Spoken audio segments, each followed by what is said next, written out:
जय माता दी दोस्तों, कैसे हैं आप सब। आप सभी पर माता रानी की कृपा बनी रहे।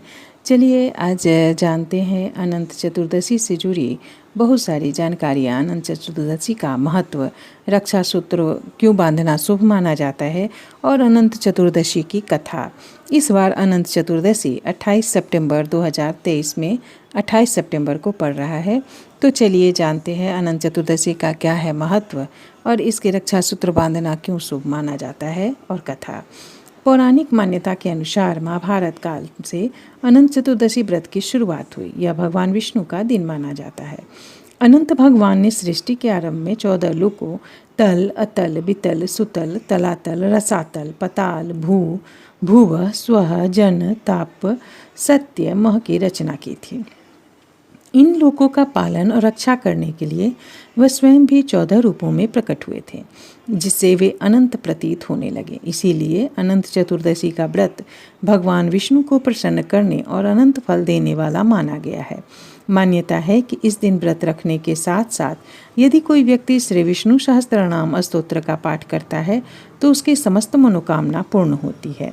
धन्य धान्य, सुख, संपदा और संतान आदि की कामना से यह व्रत किया जाता है। भारत के कई राज्यों में इस व्रत का प्रचलन है। इस दिन भगवान विष्णु की लोक कथाएं भी सुनी जाती है। इस दिन भगवान विष्णु की विधिवत पूजा करने के बाद अंत में रक्षा सूत्र बांधना बहुत ही शुभ माना जाता है।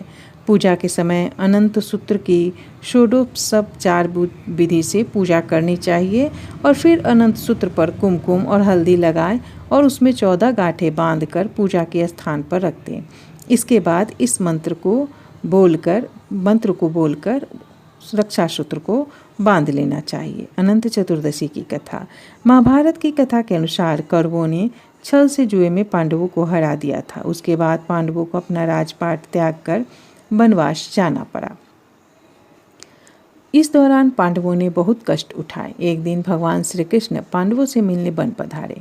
भगवान श्री कृष्ण को देखकर युधिष्ठिर ने कहा कि हे मधुसूदन, हमें इस पीड़ा से निकलने का और दोबारा राजपाट प्राप्त करने का कोई उपाय बताएं। युधिष्ठिर की बात सुनकर भगवान ने कहा, आप सभी भाई पत्नी समेत भाद्र शुक्ल चतुर्दशी का व्रत रखें और अनंत भगवान की पूजा करें।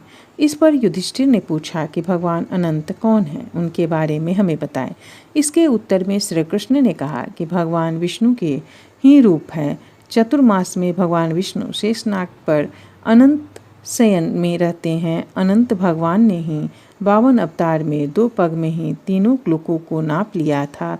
इसके बाद न तो आदि का पता है न अंत का, इसलिए भी यह अनंत कहलाते हैं। अतः इनके पूजन से आपके सभी कष्ट समाप्त हो जाएंगे। इसके बाद युधिष्ठिर ने परिवार सहित यह व्रत किया और पुनः उन्हें हस्तिनापुर का राजपाट मिला। जय अनंत भगवान।